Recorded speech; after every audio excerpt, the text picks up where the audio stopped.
এবার আমরা চলে যাব 2001 সালের বিধানসভা নির্বাচন। এই 2001 সালে এই করিমপুর বিধানসভার বিধায়ক ছিলেন প্রফুল্ল কুমার ভৌমিক। 2001 সালে এই করিমপুর বিধানসভার বিধায়ক ছিলেন প্রফুল্ল কুমার ভৌমিক সিপিআইএম থেকে। এই প্রফুল্ল কুমার ভৌমিক তিনি ভোট পেয়েছিলেন 62,398টি। নমস্কার দর্শক, আমি আফ্রিদি, তোমরা দেখছো আদিক। আমাদের এই ছোট্ট চ্যানেলে তোমাদের সকলকে আরও একবার ভালোবাসা স্বাগত জানাই। দর্শক, আজকে আমি আলোচনা করব নদিয়া জেলার করিমপুর বিধানসভা নিয়ে। এই করিমপুর বিধানসভাটি এমন একটি বিধানসভা যে বিধানসভায় প্রতি 5 বছর অন্তর অন্তর বিধায়ক পরিবর্তন হয়েছে, অর্থাৎ নতুন মুখ এসেছে। দর্শক, এই করিমপুর বিধানসভায় 1996 সাল থেকে আজ দাঁড়িয়ে 2024 সাল অবধি কারা কারা বিধায়ক ছিলেন, সেই সমস্ত বিধায়কগুলো কতটা ভোট পেয়েছিলেন, কতটা ভোট পেয়ে জয়যুক্ত হয়েছিলেন, কত পার্সেন্টেজে ভোট পেয়েছিলেন, সবটা নিয়ে আলোচনা করব এই ভিডিওর মধ্যে। আশা করি তুমি প্রথম থেকে শেষ পর্যন্ত সঙ্গে থাকবে। আর যদি তুমি একজন রাজনীতিপ্রিয় মানুষ হও, তোমার জন্য এই ভিডিওটা সবথেকে গুরুত্বপূর্ণ একটা ভিডিও। দর্শক, দেরি করে আর লাভ নেই, আমরা শুরু করি একেবারে 1996 সাল থেকে আজ দাঁড়িয়ে 2024 সাল পর্যন্ত।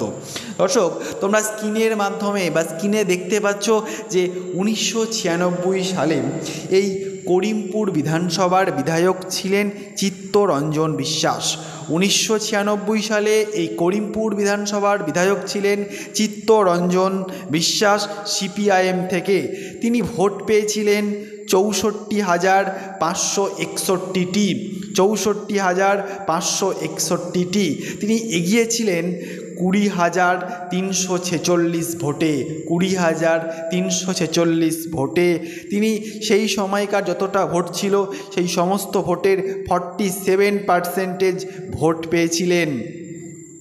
দর্শক, এবার আমরা চলে যাব 2001 সালের বিধানসভা নির্বাচন।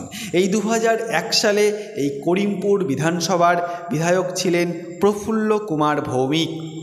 2001 সালে এই করিমপুর বিধানসভার বিধায়ক ছিলেন প্রফুল্ল কুমার ভৌমিক সিপিআইএম থেকে। এই প্রফুল্ল কুমার ভৌমিক তিনি ভোট পেয়েছিলেন 62,398টি। 62,398টি। তিনি এগিয়েছিলেন 6,818 ভোটে। তিনি ভোট পেয়েছিলেন 47% ভোট, অর্থাৎ 1996 সালেও এখানে সিপিআইএম 47%, 2001 সালেও এখানে 47% ভোট পেয়েছিলেন। তারপর দর্শক, 2006 সালের বিধানসভা নির্বাচন। এই 2006 সালে গোটা রাজ্য জুড়ে যখন সিপিএমের রমরমা, লালেদের সেই জয় জয়কার, সেই 2006 সালে এই করিমপুর বিধানসভার বিধায়ক ছিলেন এই প্রফুল্ল কুমার ভৌমিক। তিনি ভোট পেয়েছিলেন 74,036টি। এই প্রফুল্ল কুমার ভৌমিক 2006 সালে এই করিমপুর বিধানসভার বিধায়ক ছিলেন। তিনি ভোট পেয়েছিলেন 74,036টি। তিনি এগিয়েছিলেন 19,875 ভোটে। 19,875 ভোটে তিনি ভোট পেয়েছিলেন 47%, অর্থাৎ এই করিমপুর বিধানসভায় 1996 সালে বামেরা ভোট পেয়েছিল 47%। 2001 সালেও এই করিমপুর বিধানসভায় বামেরা ভোট পেয়েছিল 47%। 2006 সালেতেও এই করিমপুর বিধানসভায় বামেরা ভোট পেয়েছিল 47%। তারপর 2011 সাল, আমরা প্রত্যেককে জানি গোটা রাজ্য জুড়ে তৃণমূল এবং কংগ্রেসের জয় জয়কার। গোটা রাজ্য জুড়ে তৃণমূল এবং কংগ্রেসের জয় জয়কার। 34 বছরের বাম শাসনকে ধূলিসাৎ করে দিয়ে এ রাজ্যে ক্ষমতায় এসেছিল মমতা সরকার। সেই 2011 সালেও কিন্তু এই করিমপুর বিধানসভার বিধায়ক ছিলেন সমরেন্দ্রনাথ ঘোষ, যিনি সিপিআইএম থেকে, অর্থাৎ গোটা রাজ্যের মানুষ কিন্তু তৃণমূল এবং কংগ্রেসকে চেয়েছিল এবং অন্যান্য বিধানসভাতে জিতিয়েও ছিল। এই করিমপুর বিধানসভার মানুষজন কিন্তু সেই বামেদেরকেই এখান থেকে জিতিয়েছিল, বামেদেরকেই ভোট দিয়েছিল, বামেদের সেই সমরেন্দ্রনাথ ঘোষকেই জিতিয়েছিল। 2011 সালে এই করিমপুর বিধানসভায় বামেদের সেই সমরেন্দ্রনাথ ঘোষ তিনি ভোট পেয়েছিলেন 82,244টি। 2011 সালে এই করিমপুর বিধানসভায় বামেদের সমরেন্দ্রনাথ ঘোষ তিনি ভোট পেয়েছিলেন 82,244টি ভোট। তিনি এগিয়েছিলেন 5,085 ভোটে, 5,085 ভোটে তিনি এগিয়েছিলেন। তিনি ভোট পেয়েছিলেন 47%। দর্শক, আমরা দেখলাম যে এখানেও কিন্তু বামেরা জিতেছিল, কিন্তু ভোট পার্সেন্টেজ কিন্তু কমে গেল। এবার আমরা দেখে নেব 2016 সাল।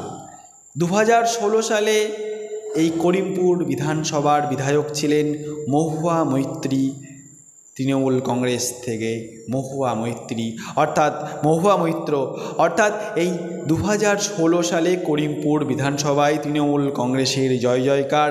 তৃণমূল কংগ্রেসের প্রথম জয়লাভ করে এই 2016 সালে করিমপুর বিধানসভায়। 2016 সালে তৃণমূল কংগ্রেস প্রথম জয়লাভ করে মহুয়া মৈত্রর হাত ধরে।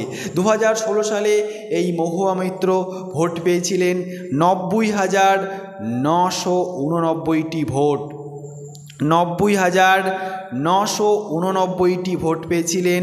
তিনি এগিয়েছিলেন 15,989টি ভোটে। 15,989টি ভোটে মহুয়া মৈত্র এগিয়েছিলেন।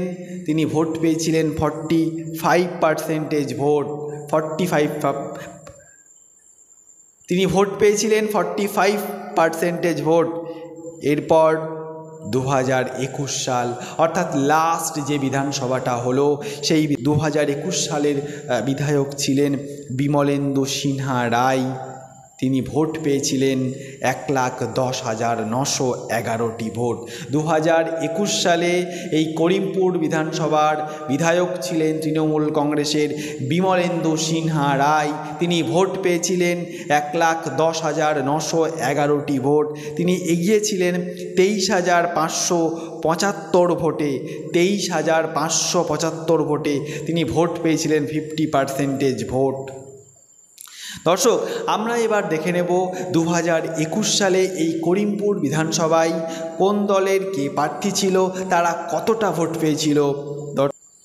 2021 সালের বিধানসভায় এই করিমপুর বিধানসভায় তৃণমূল কংগ্রেসের পক্ষ থেকে প্রার্থী ছিলেন বিমলেন্দু সিনহা রায়। বিজেপির পক্ষ থেকে প্রার্থী ছিলেন সমরেন্দ্রনাথ ঘোষ। সিপিএমের পক্ষ থেকে ছিলেন প্রবাস মজুমদার। আমরা দেখলাম এসইউসি এর পক্ষে ছিলেন ধনপতি মণ্ডল।